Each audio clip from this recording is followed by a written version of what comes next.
Bienvenidos a el 12º programa de La Centuria. Y seguimos contando. Seguimos contando, usted lo sabe, en La Centuria, lo que sucedió en el siglo pasado.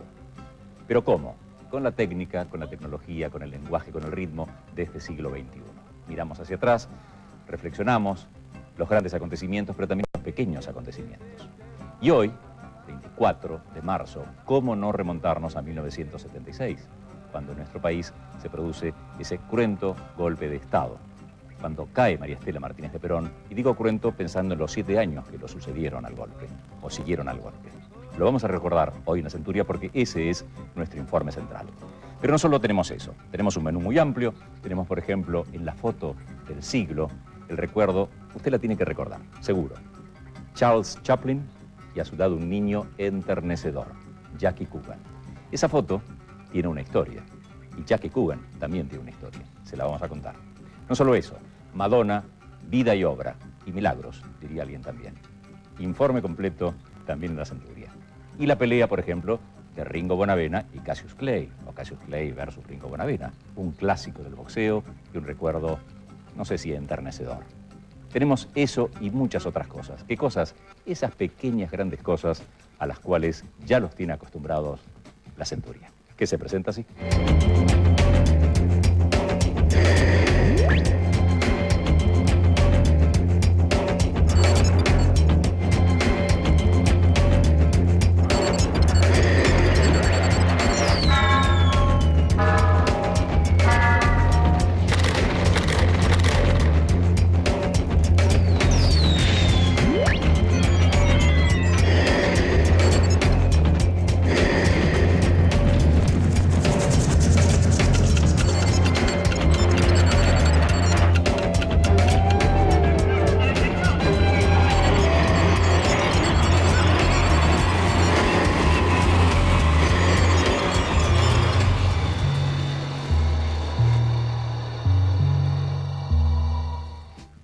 En la historia del siglo pasado, sí, siglo XX, todo es relativo.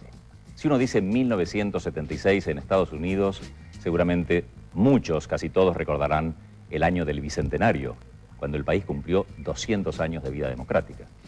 Si uno dice 1976 en China, ¿cómo no recordar, para los chinos por supuesto, la muerte de Mao Zedong? Ya había sido antes la de Zhou Enlai, un año como para no olvidar. Si uno dice 1976 en Israel, la gente recuerda naturalmente la liberación de los rehenes en Uganda, la operación Entebbe. Pero si decimos 76 en la Argentina, todos recordamos lo que sucedió exactamente hace 25 años en un día como hoy. Las Fuerzas Armadas derrocan a Isabel Perón y se instalan en el poder. El golpe más sangriento en la historia de la República Argentina.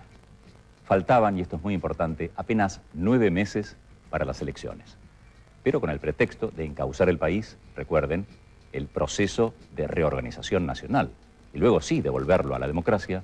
Durante 7 años se violó constantemente a la Constitución, insisto, con el pretexto de defenderla.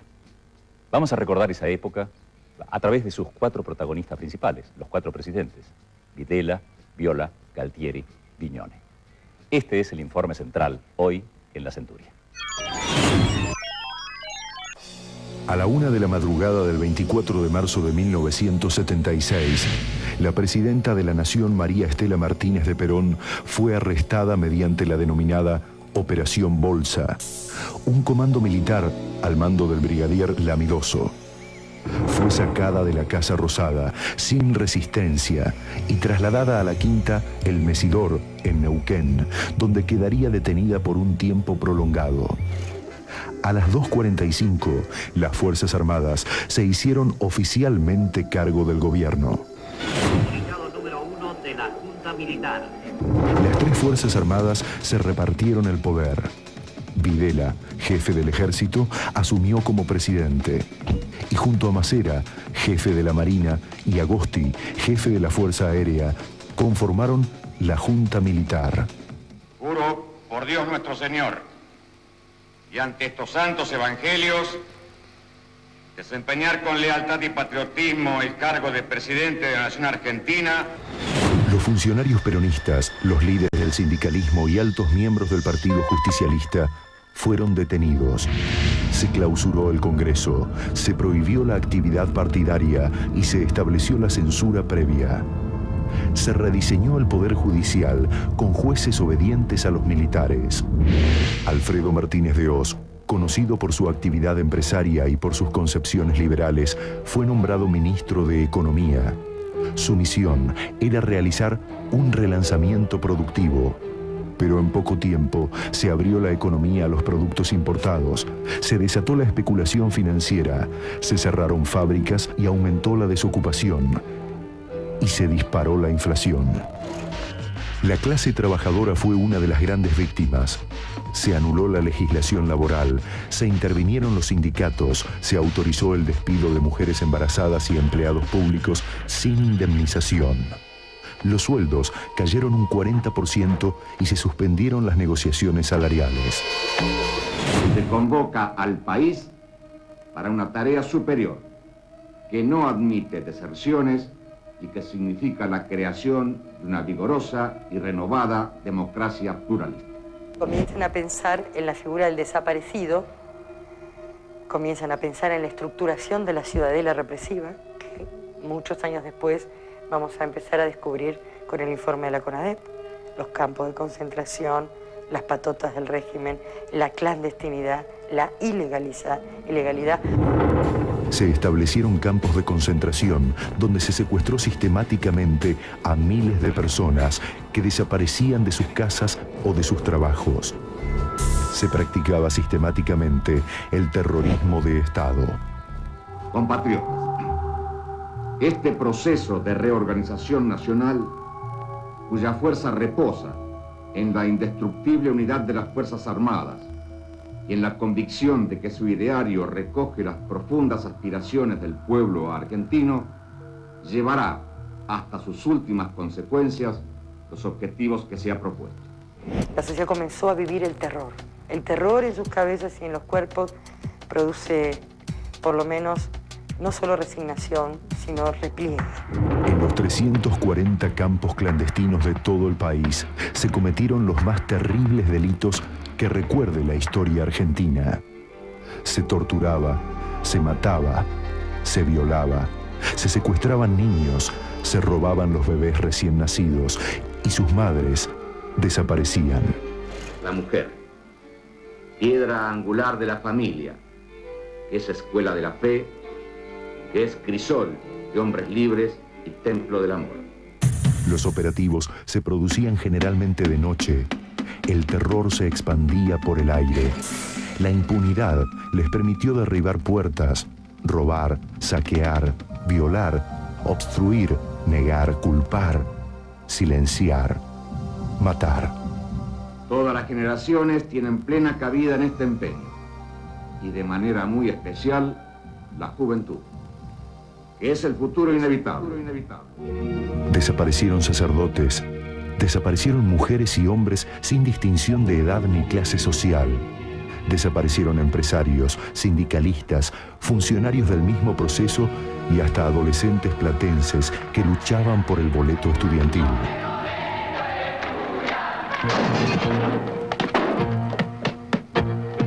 ¡Abran! ¡Abran! ¡Quieta! ¡No se mueva! ¿Qué pasa? ¿Qué pasa? ¡Quieta, vieja, quieta!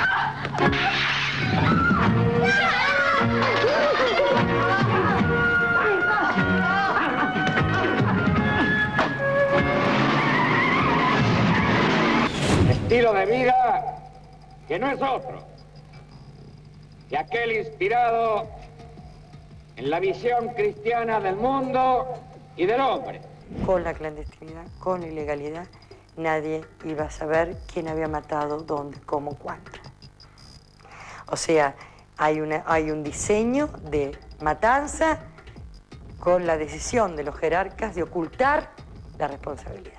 Porque creemos en el derecho y porque afirmamos que su vigencia se manifiesta, actualiza y libre en un poder judicial probo, sabio e independiente.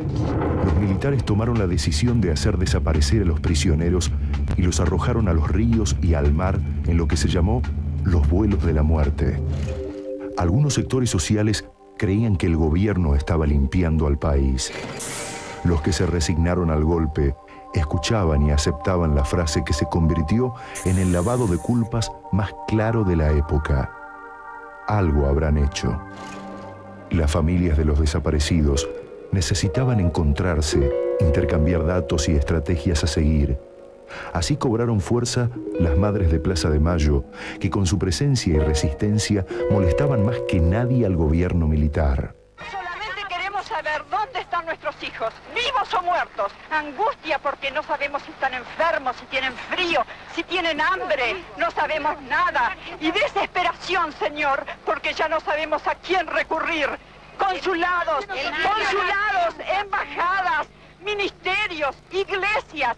Todas partes se nos han cerrado, todas partes se nos han cerrado las puertas. Por eso les rogamos a ustedes, son nuestra última esperanza. Por favor, ayúdennos, por favor, son nuestra última esperanza. Las cosas han cambiado. Ahora se respira, se trabaja, se pasea, se habla con tranquilidad. Hay seguridad. Volvimos a gustar de esta sensación de libertad, justicia, orden y progreso. La Junta quería mostrarle al mundo lo bien que se vivía en la Argentina. El Mundial de Fútbol del 78 fue la mejor vidriera internacional. El país se fanatizó por algunos meses. Parte de la sociedad ingenuamente creía que el Mundial los había unido en pos de una falsa idea de patria. Generaciones de argentinos estaban deseando este campeonato del mundo, que será nuestra imagen ante el exterior. Porque hay que demostrarle al mundo cómo somos los argentinos. Esta es nuestra gran carta de presentación.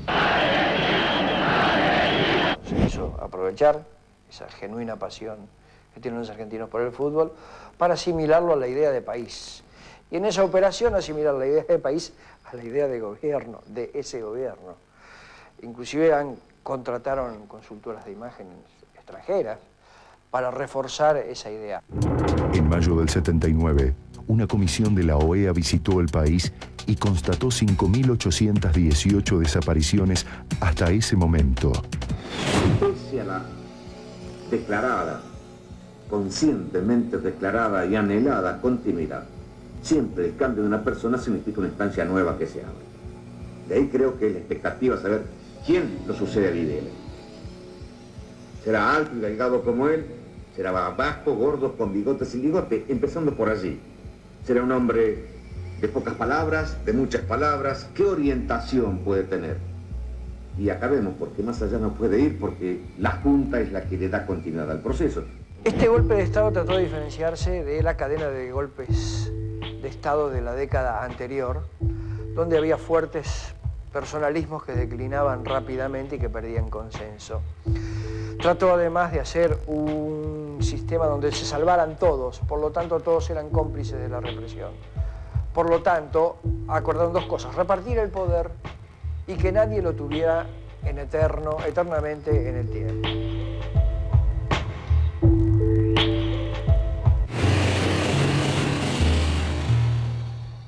Cuando Viola reemplaza a Videla, evidentemente comienza la declinación del régimen militar. A Viola lo desplaza Galtieri, a Galtieri lo desplaza la derrota en Malvinas, y lo demás ya parecería casi historia reciente.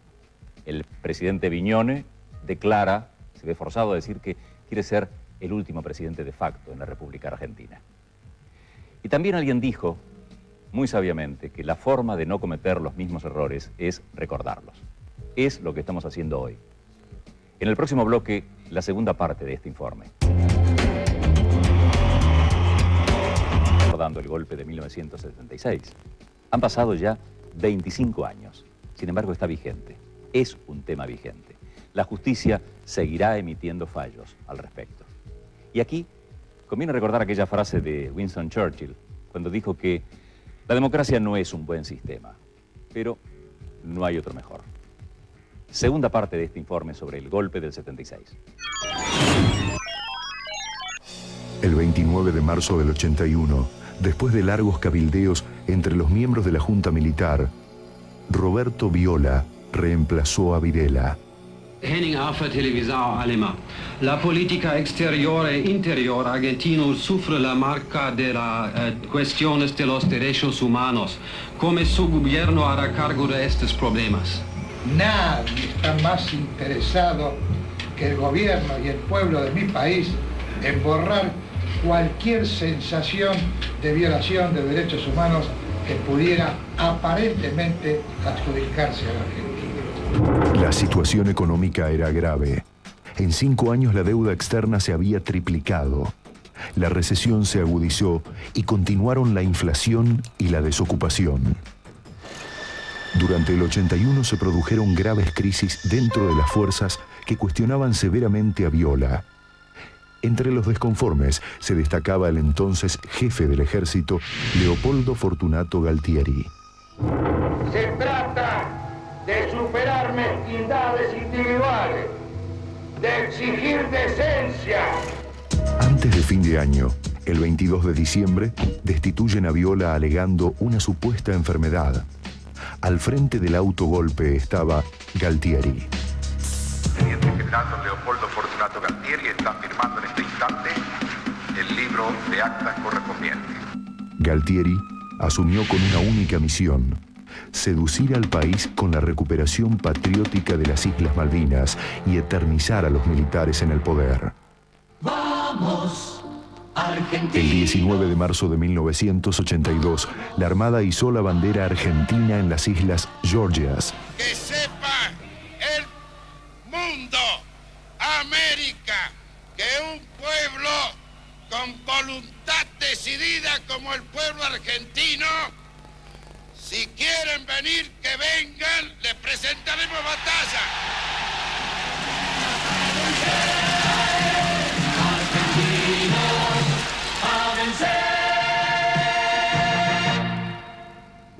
Margaret Thatcher envió sus tropas, que llegaron el 25 de abril.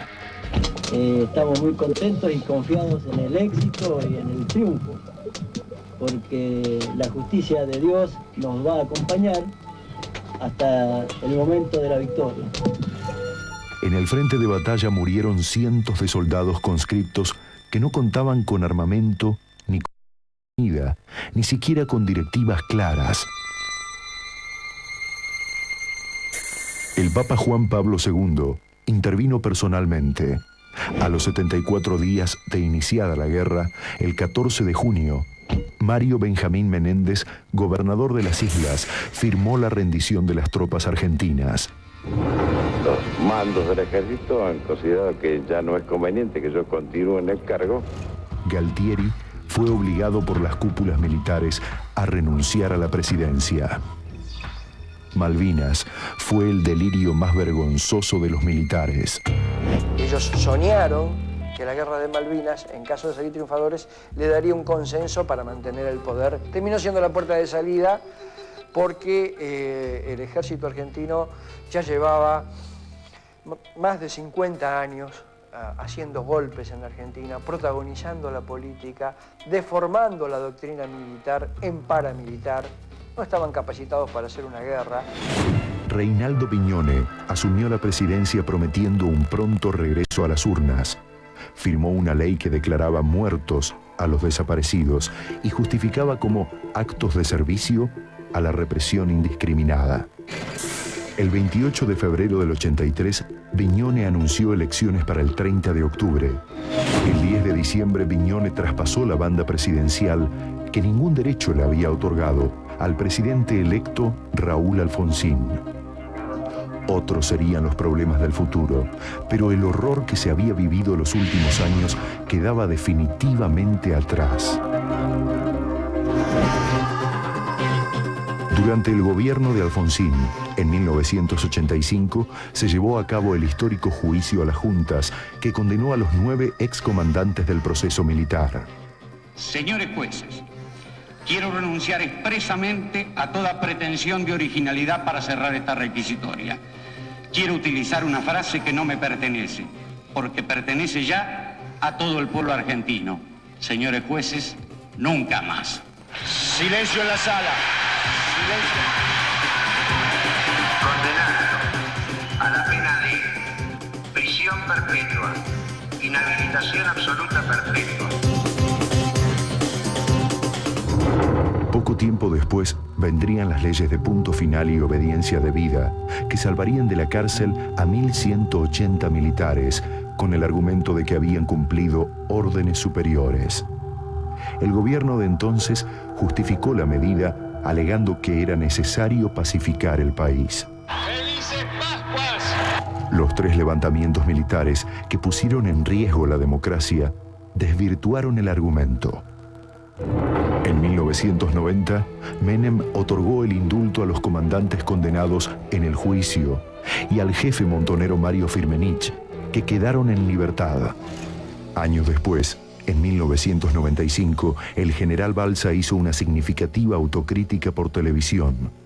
Sin eufemismos, digo claramente, delinque quien vulnera la Constitución Nacional, delinque quien imparte órdenes inmorales, delinque quien cumple órdenes inmorales, delinque quien para cumplir un fin que cree justo emplea medios injustos e inmorales. Yo estoy en mi casa muy tranquilo. ¡Macera! ¡Asesino! Cuando torturabas y violabas y creías que tenías la vida y la muerte de nuestros hijos en tus manos, no contabas con las madres, que no te vamos a dejar vivir tranquilo ni en paz, y donde vayas te vamos a seguir. En 1999, algunos de los comandantes condenados e indultados y otros altos jefes militares fueron procesados por el delito de apropiación de menores. Delitos no contemplados en las leyes de punto final y obediencia debida, y actualmente están en prisión. Los nuevos juicios por la verdad continúan en su contra. El 6 de marzo pasado, el juez Gabriel Cavallo derogó las leyes de punto final y obediencia debida, sancionadas por el Congreso durante el gobierno de Alfonsín. En su histórico fallo, el juez Cavallo plantea que las leyes mencionadas son anticonstitucionales.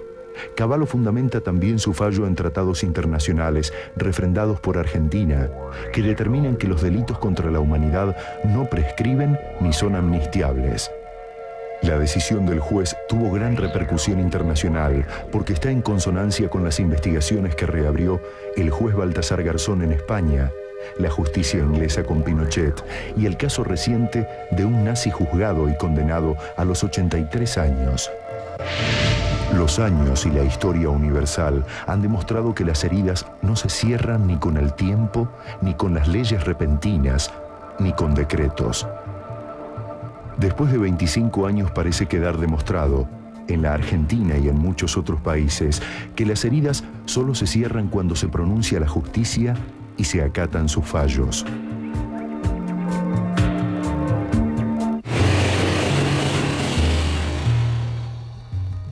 Pido excusas por tener un recuerdo personal, pero estas imágenes me trajeron un diálogo que tuve allá por 1977 con un alto jefe militar. En ese entonces yo era representante de Radio Nederland, la emisora internacional de los Países Bajos para Sudamérica, y me preocupaba naturalmente esta situación. Le comenté a este jefe militar y me dijo, desde su soberbia, no se preocupe, pero yo le había planteado la cuestión de que mientras una persona, no muchas, no sistemáticamente, una persona desapareciera en la República Argentina porque un auto había venido a buscarlo o a buscarla esa noche y nunca más se supo de ella, mientras eso sucediera, los países a los cuales queríamos pertenecer o al grupo de países al cual queríamos pertenecer no nos iban a aceptar, éramos parias para ellos. Y me dijo, insisto, con una gran soberbia, no se preocupe, Ibáñez, la historia nos juzgará. Bueno, la historia juzgó, naturalmente. Creo que él quiso decir, la historia nos absolverá, pero se equivocaba. Lo que hemos aprendido con los años es que los delitos de lesa humanidad no son amnistiables, no son olvidables, no son perdonables. Ese es el gran ejemplo, pero sobre todo la conclusión de que eso nunca más puede volver a ocurrir.